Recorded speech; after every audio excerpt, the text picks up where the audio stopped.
越来越多人慢慢的凝视用火炭的好处。不可以怕火炭，你一定要把火炭变成朋友。50年代纽约市大概每一条街都有一间火炭店。进了这行就不可以后悔了，没有退路。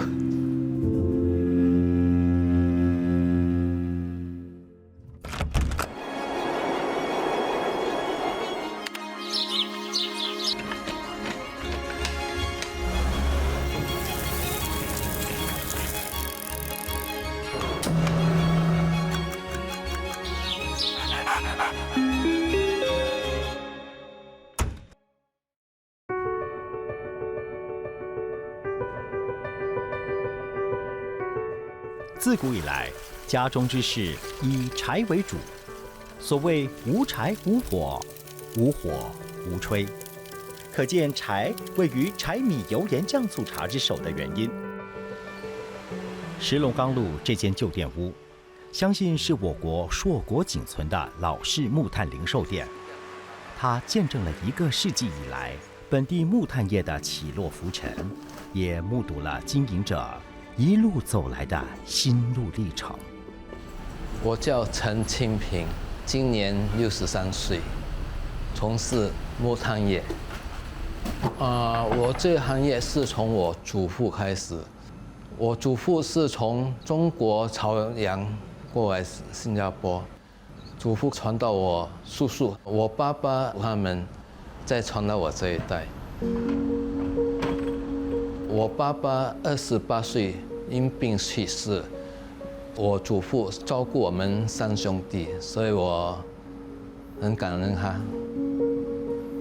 在我读中学的时候就开始帮忙，早上读书，下午帮忙家里做些零碎的木炭工作，分配那些火炭。那么中学毕业后我就去当兵。当兵之后，那么我祖父祖母就劝我回来一起搞家族生意。我祖父祖母养我们长大，我应该要报恩，所以我就进这个行业，到现在。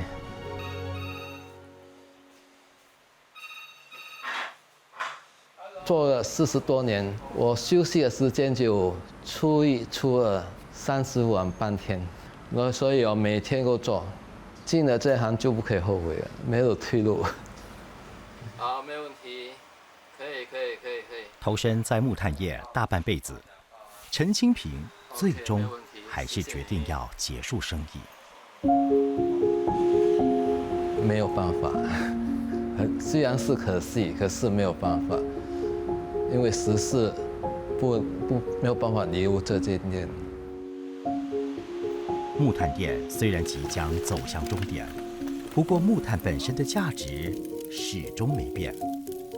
木炭曾经是家家户户不可或缺的必需品，直到煤气、微波炉等电器出现后，才逐渐没落。然而，在一些餐饮业者心中，木炭依然占有一席之地。我叫蔡建顺，今年45岁，我是经营一家新加坡唯一的一个炭烤屋。我们用火炭来熬汤，还有用火炭来做烧烤食物。我小的时候，我的阿嬷每次熬汤的话，都是以前用木炭熬汤的，所以那种味道已经是找不到了。所以我也想说，找回这种记忆，就是把古早味的方式，重新用木炭，把那个汤煮起来，然后希望大家都会喜欢，有这种回忆，想到回去木炭煮汤，还有烧烤。要进来这一行的话，最重要是你要有自己一个心理准备，就是说要在一个高温的厨房里面上班，然后还有不要怕那个火炭烧到你，还有每次你在烧炭的时候，那些灰啊都会跑出来，然后真的是会整个身体有时候会肮肮脏脏的。因为木炭它的火很温顺，然后它也很均匀的把那个食物煮得很恰当。假如我们用煤气的话，它是在一个中间一直烧，变成旁边的东西还不熟。然后另外一点就是说，用木炭也是会比较省钱一点点。假如那个顾客等得太久没有耐性的话，他们就讲说，不如你给我煤气。我是坚决反对，因为我们对这个美食的尊重对，所以我们就叫他说，假如你真的等得太久，不然你就去吃别家店的食物。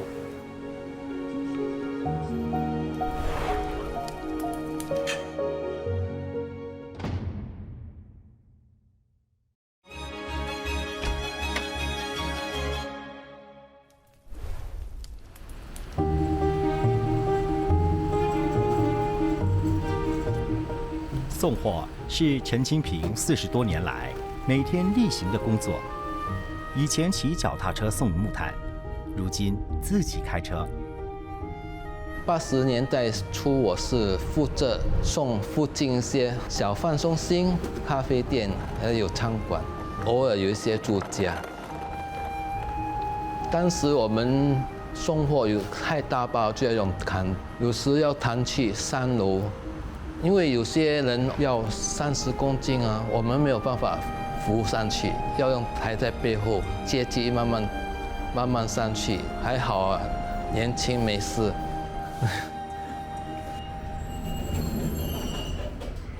有一个顾客是我每1个月送1包火炭去他家，他已经跟我交易差不多有37年的历史，也是变成好朋友。安迪，你的火炭来喽！每次我送货去，他会讲啊，好久不见啊，来喝水喝水，所以是很好，变成很好朋友了。来喽，那放那边。OK。你知道的，很重啊。不会啊，不会，还好。慢慢啊。我叫唐宝玉，今年82岁，我是一个家庭主妇。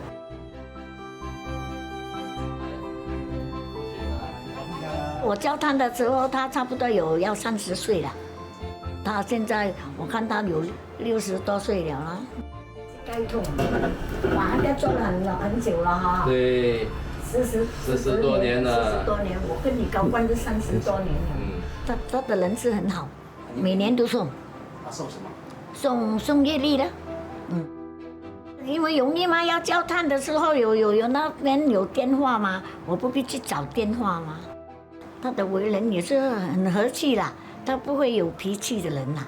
有时候我看他喊来啊，安哥那边很窄，麻烦到你，他说不要紧不要紧这样，因为我们地方小嘛，他拿进去里面也是很辛苦嘛。哇，这太用了。太用了，我最近嘛。木炭把陈清平和唐宝玉的交情，从原本送货员和顾客的关系，升华为深交。买现成的啦。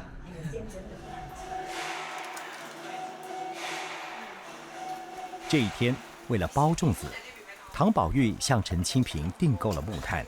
他说，第一次接触木炭是从烫衣服开始的。在小时候啦，妈妈烫衣服的时候就是用木炭啦，所以我对木炭有印象啦。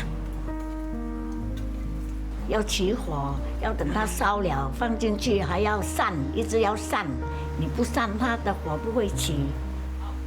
长久来有时也会啦，也会烫到一点啦，不说很严重啦。烧完了，那个灰我拿来洗碗咯，洗杯子咯，刷杯子，刷了它会亮，可以用来洗杯啦、刷碗啦，它的油腻会去油腻。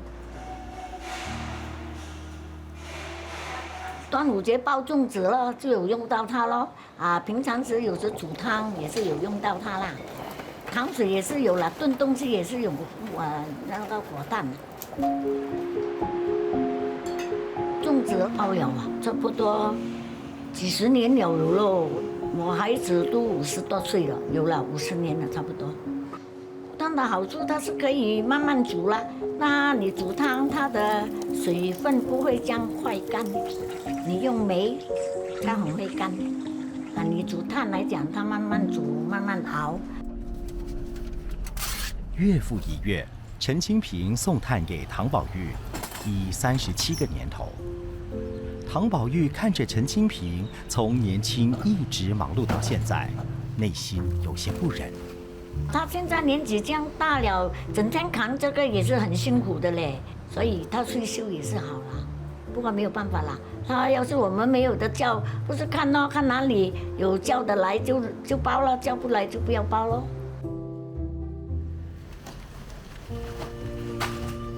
如果我一天我不做了，我会跟他讲，我已经没有办法再送给你了。希望你们不要放弃果粽子，而且要照顾自己的身体，健康最重要。我会想念他们啊。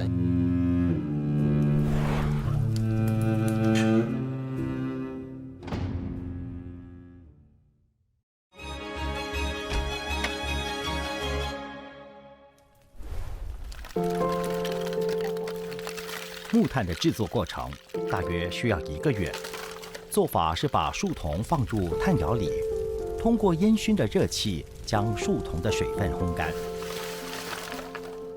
木炭业曾经吸引不少人入行。85岁的吴子楚，年轻时就接管家族的木炭批发和零售业。退休后的吴子楚说，上世纪50年代之前，木炭原本在美之路码头卸货。辗转几十年，卸货码头几度搬迁。我小的时候，美之路那个罗州河那边，后来搬到那个丹东市上，后来再搬去那个罗龙哈路。从丹东搬去那个罗龙哈路了，大概有20多个单位。上世纪50年代，100多家炭商成立了火炭商局。火炭商局的前身是1927年成立的柴炭商行公局。1941年，柴炭商行公局改为新州炭商公局，当时是木炭业的鼎盛时期。50年代以前的那个火炭店的，大概有100多间，那个是新加坡还没有高楼大厦了，都是那个旧的屋子这样。在牛车这一带，那个德拉一带，还有那个美吉路一带啊，石龙沟一带都有。牛车水那边哦，大概每一条街都有一间火炭店。上世纪60、70年代，木炭业开始走下坡，因为有电源供应的祖屋逐渐林立，人们搬离旧房子。搬运工人也是少的啦，没有办法。1992年，原本在罗弄哈鲁市起卸货物的码头迁移到巴西班让，新州炭商公局也在2014年解散了。仅存的几家木炭商搬迁到德福巷的仓库。尽管木炭业逐渐没落，德福巷的这位木炭商家坚持要延续传承了3代的家业。我是刘立发，进入这个火炭业有大概30多年了。我是进口商，也是批发商和零售商。第2次世界大战后，我公公就从汕头过来新加坡找工作，他就进入这个火炭业。我爸爸当年好像是13岁，我爸爸就开始做工。当我完成我的那个商业学习毕业后，就加入我父亲的这个行业。刘立发接管了家族木炭生意后，一直不断地求新求变。做一个商人，每天都是要找机会、找出路。近年很多新的发展，因为高科技有新的火炭的制造方法，用高压制造的活生炭，主要是用在过滤水，可以制造药。美食方面，好像面包啦，还有美容方面用来做面膜。活生炭产品林林总总，如今环保当道，他推崇使用无烟炭。无烟炭就是用那个碳粉还有那个木须来造成炭，就是废物利用。有一个发明用椰子壳来制造火炭，也是对环保有帮助。新加坡目前用的火炭多数就是印尼进口，还有马来西亚、泰国、越南、缅甸，还有一些从印度也是有。刘立发的得力助手是太太杨玉婷。杨玉婷以前是一名空服员，之前工作很自由，我可以早上在伦敦吃早餐，然后隔天就回到新加坡吃晚餐，然后工作完就是休息了，然后打扮得漂漂亮亮，过着自由自在的人生。过后进入了这一行，我工作时间比以往更长，工作量比以前更多，生活环境、习惯都变了。起初我会觉得委屈，因为起初我真的很不习惯。然后后来我觉得，因为这个行业是我先生的父亲留下来的，还有这里有很多老伙计，也是有很多老顾客，需要继续这个行业。夫妻俩的员工当中，不乏年事已高的长者。85岁的蔡进修就是其中一位。以前不是那个20公斤的、30公斤的，也就50公斤的。因为重太重了，我们要爬楼梯上去，我没有够力，我就不要做了。后来有老板就在这里面包装了。因为他是我爸爸的员工，我们也是在一起度过很艰难的时候，所以这是我基本可以做到的责任。所以他已经上了年纪了，所以就给他来这里包炭看守这个货仓要扫地啦，还有有一个机会，有一个收入，好像做人有一个目标。蔡先生因为一次工伤意外伤了脚，跌倒这个开刀里面有搬那个铁，后来我就是坐下去又起来，很麻烦的。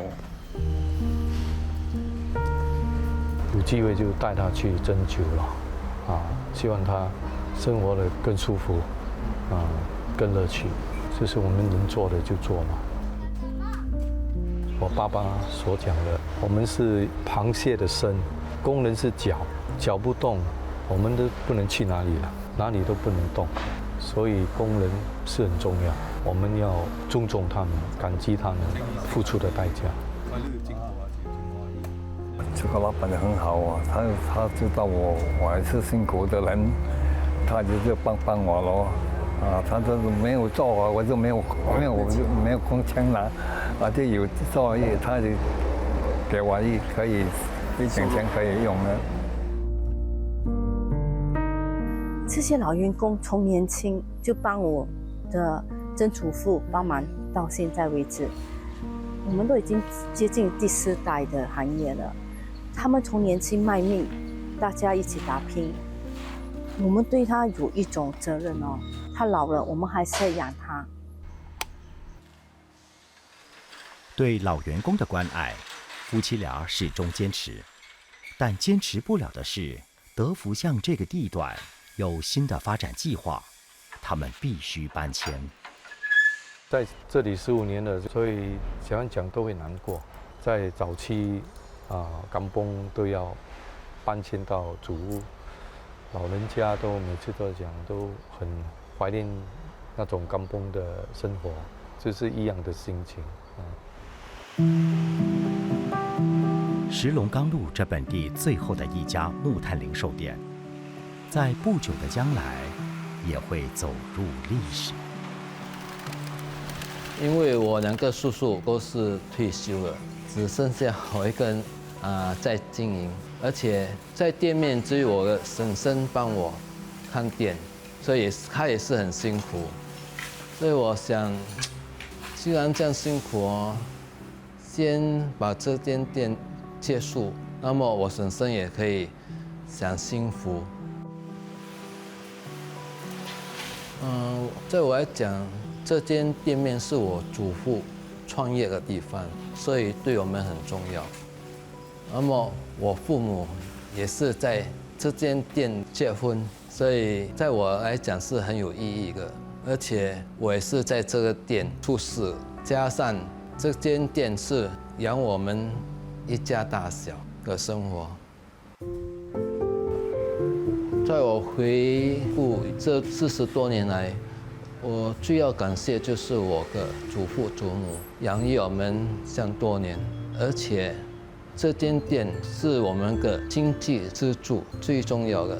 它也是养育我3个女儿，而且把她们抚养长大。那么我也是在这个行业认识很多朋友，特别就是那些老顾客。我一踏进这个木炭业，我就是把我整个心栽下去，发展这个行业，所以我没有后悔过。